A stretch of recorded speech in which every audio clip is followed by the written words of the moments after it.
బౌద్ధ గ్రంథం థేరగాథలోని బంధుర అనే భిక్షువు చెప్పిన ఒక శక్తివంతమైన శ్లోకం గురించి ఈరోజు మనం క్లుప్తంగా చూద్దాం. ఈ శ్లోకంలో ధర్మమార్గంలో దొరికే అసలైన ఆనందం ముందు ఈ లోకపు సుఖాలు ఎందుకు పనికిరావో బంధుర మనకు చాలా స్పష్టంగా చూపిస్తారు. సరే, ఈ కథలో రెండు చాలా ముఖ్యమైన విషయాలున్నాయి. మొదటిది బంధుర పరివర్తన. చూడండి, పూర్వం ఒక రాజు దగ్గర సేవకుడిగా ఉండే బంధుర ఈ జన్మలో ఒక ధనిక వ్యాపార కుటుంబంలో పుట్టాడు.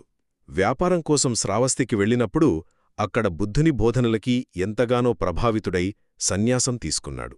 కఠినమైన సాధన చేసి చివరికి అర్హతునిగా మారాడు. అంటే పరిపూర్ణ జ్ఞానం పొందిన వ్యక్తిగా అన్నమాట. ఇక రెండోవది, ఆయన లౌకిక సుఖాలను ఎలా తిరస్కరించాడో చూడాలి. జ్ఞానోదయమయ్యాక కృతజ్ఞతగా తన ఊరికి తిరిగివచ్చి అందరికీ ధర్మాన్ని బోధించాడు. కొన్ని రోజుల తర్వాత తను వెళ్ళిపోతుంటే తోటి భిక్షువులు అతన్ని ఆపి, ఇక్కడే ఉండిపో, నీకు కావాల్సిన అన్ని సౌకర్యాలు మేం చూసుకుంటాం అని అన్నారు. మరి బంధుర ఏం చెప్పుంటాడు? అప్పుడే ఆయన ఈ అద్భుతమైన మాటన్నాడు, నేను ధర్మరసాన్ని తాగి తృప్తి చెందాను. ఇంత ఉత్తమమైన అమృతాన్ని రుచిచూశాక విషంతో స్నేహం ఎందుకు చేస్తాను అని ప్రశ్నించాడు. ఇక్కడ విషం అంటే మరేంటో కాదు, ఈ లౌకిక ఆనందాలు, బంధాలు.